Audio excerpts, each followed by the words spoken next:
السلام علیکم ویورز۔ حضرت سلیمان اور بلقیس کا قصہ آپ ہماری فرسٹ ایپیسوڈ پارٹ 1 میں دیکھ چکے ہیں۔ اب بیان کرتے ہیں اسی قصے کا دوسرا حصہ کہ جب حضرت سلیمان علیہ السلام نے ہدہد کو خط دے کر بھیجا کہ ملکہ بلقیس کے تخت پر جا کر یہ خط ڈال لاؤ، تو اس خط میں سلیمان علیہ السلام نے عبرانی زبان میں لکھا تھا کہ یہ خط سلیمان بن داؤد کی طرف سے بھیجا جاتا ہے، تم سب متی ہو کر حاضر ہو جاؤ اور تکبر نہ کرو۔ ہدہد یہ خط لے کر روانہ ہو گیا، اور جب بلقیس تخت پر سو رہی تھی اس کے سینے پر ڈال کر واپس آ گیا۔ جب بلقیس کی آنکھ کھلی تو وہ ڈری کہ یہ کون ایسی جگہ آ کر خط ڈال گیا جہاں انسان کی پہنچ نہیں ہو سکتی۔ اس نے اپنے ارکان دربار سے ذکر کیا کہ آپ کی کیا رائے ہے، اور خط کے بارے میں تبصرہ کیا، اور کہا کہ ہم بے شک بہت زور آور ہیں، مگر یہ خط لکھنے والا بھی کوئی معمولی نہیں ہے، وہ بھی بہت طاقتور لگتا ہے، اور لڑائی سے کچھ حاصل نہ ہوگا۔ اگر سلیمان علیہ السلام ہم پر غالب آ گئے تو وہ ہماری بستیوں کو الٹ پلٹ دے گا اور معزز لوگوں کو ذلیل کرے گا۔ میری رائے ہے کہ اس سے صلح کرنا مناسب ہے۔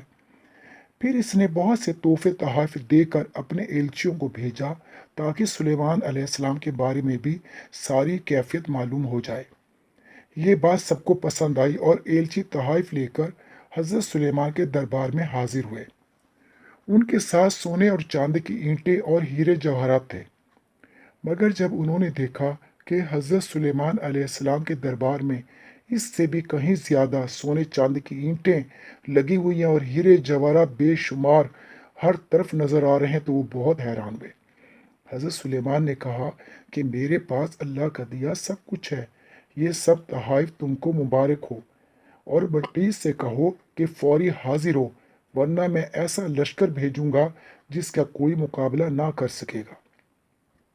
ایلچی یہ پیغام لے کر روانہ ہو گئے تو حضرت سلیمان نے اپنے درباریوں سے کہا کہ کیا تم میں کوئی ایسا ہے جو بلقیس کے آنے سے پہلے اس کے تخت کو میرے پاس لے آئے؟ ایک طاقتور جن نے کہا کہ میں آپ کے اس دربار کے برخاست ہونے سے پہلے وہ تخت لا سکتا ہوں۔ مگر ایک اور طاقتور جن جس کا نام آصف بن برخیہ تھا، جو اسم اعظم جانتا تھا، اس نے کہا کہ سلیمان علیہ السلام، میں آپ کی پلک جھپکنے سے پہلے ہی بلقیس کا تخت اڑا کر لا سکتا ہوں۔ یہ کہنا تھا کہ بلقیس کا تخت حضرت سلیمان کے سامنے آ موجود ہوا۔ حضرت سلیمان نے کہا کہ میں بلقیس کی آزمائش کروں گا کہ وہ کتنی عقل مند ہے، کیونکہ سنا ہے کہ جن زیادہ عقل مند نہیں ہوتے۔ حضرت سلیمان نے اس تخت میں کچھ تبدیلیاں کرا دی تاکہ جب بلقیس اس کو نہ پہچانے تو میں کہوں کہ تم دنیاوی چیزوں کو نہیں پہچان سکتی تو خدا کی ذات و صفات کو پہچاننے میں کتنی غلطی کی ہوگی۔ بلقیس کو جب حضرت سلیمان کا پیغام ملا تو اس نے روانگی کی تیاریاں شروع کر دی اور بہت شان و شوکت کے ساتھ حضرت سلیمان کی خدمت میں حاضر ہوئی۔ جب وہ سامنے آئی تو تخت سامنے رکھا ہوا دیکھا تو کہنے لگی کہ میرا تخت بھی کچھ ایسا ہی ہے۔ جب اسے حقیقت معلوم ہوئی تو معذرت کرنے لگی کہ آپ خدا کے برگزیدہ ہیں، ہم آپ کے فرما بردار ہو گئے۔ حضرت سلیمان نے غیر کی عبادت کو منع فرمایا تو وہ خوشی کے ساتھ اسلام لے آئی۔ پھر دوسرا امتحان حضرت سلیمان نے اس کا یہ لیا کہ اپنے باغ میں ایک تالاب کے اوپر شیشہ بچھوا دیا اور تالاب میں مچھلیاں رنگ برنگی چھوڑ دیں، اور اوپر سے بلوری سفید شیشہ جو محسوس نہ ہوتا تھا اس کے سرے پر تخت بچھوا دیا اور بلقیس کو بلوایا۔ اس تخت کا راستہ تالاب کے اوپر سے گزرتا تھا۔ بلقیس ملکہ جب آئی تو سمجھی کہ تالاب سے گزرنا ہے، لہٰذا اس نے اپنے پائچے اوپر کر لیے، جس سے اس کی پنڈلیاں ننگی ہو گئیں۔ حضرت سلیمان نے کہا کہ پائچے اٹھانے کی ضرورت نہیں ہے، یہ تالاب کے اوپر شیشہ لگا ہوا ہے۔ بلقیس اپنی بے عقلی پر بہت شرمندہ ہوئی۔ اکثر کتابوں میں اس واقعے کو یوں بیان کیا گیا ہے کہ حضرت سلیمان کو جنوں نے بتایا تھا کہ بلقیس چونکہ جننی کی بیٹی ہے، اس لیے اس کی ٹانگوں پر بکری کی طرح کالے لمبے بال ہیں۔ آپ اس طریقے سے یہ حقیقت جاننا چاہتے تھے کہ کیا یہ سچ ہے؟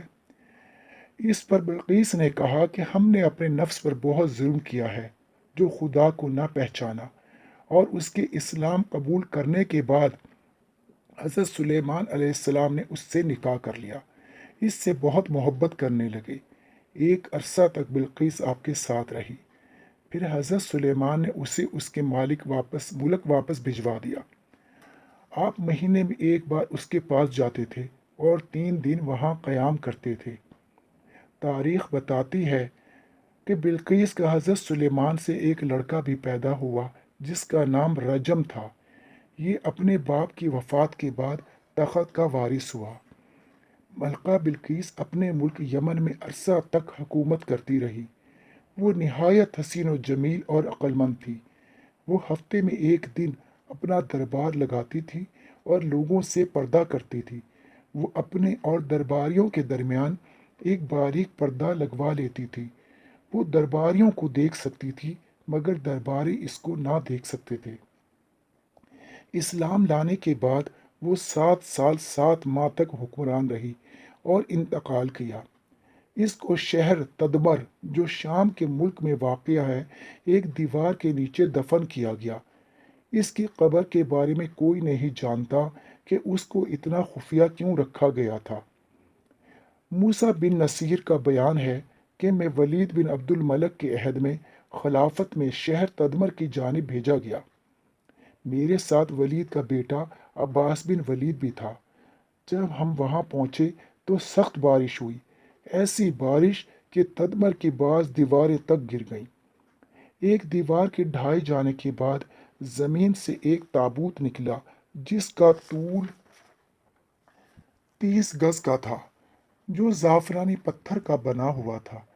اس پتھر پر یہ عبارت عبرانی زبان میں تحریر تھی کہ یہ نیک بخت بیوی بلقیس کا تابوت ہے، جو سلیمان علیہ السلام بن داؤد علیہ السلام کی بیوی تھی۔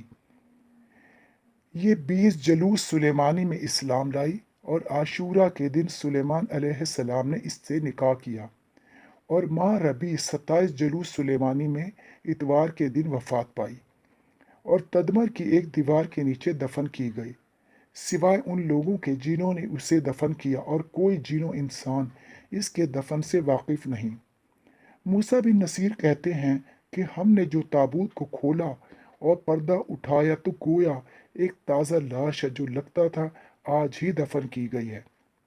ہم نے یہ اپنا چشم دید واقعہ خلیفۃ المومنین ولید بن عبد الملک کے حضور لکھ بھیجا، تو حکم آیا کہ تابوت کو اس کی جگہ پر ہی رہنے دیا جائے اور اس پر سنگ مرمر کی ایک عمارت بنا دی۔